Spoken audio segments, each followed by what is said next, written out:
Hello everyone, in today's video I'm going to show you how to fix the HVCI is enabled error while trying to open and play Valorant. So the first thing you need to do is go to your search bar here and search for settings.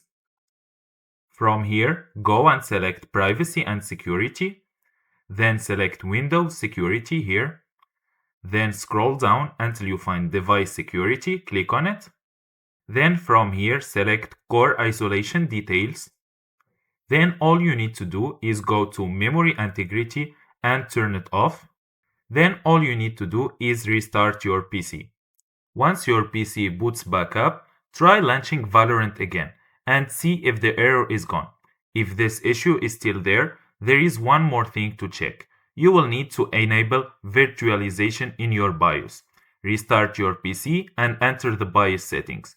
This step is different from every computer, but inside the BIOS you should look for a settings called Virtualization Technology or SVM mode and make sure it is enabled.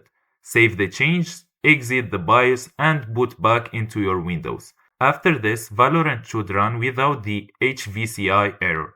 And that's it. If you find this video helpful, don't forget to like and subscribe in the channel. Thank you for watching.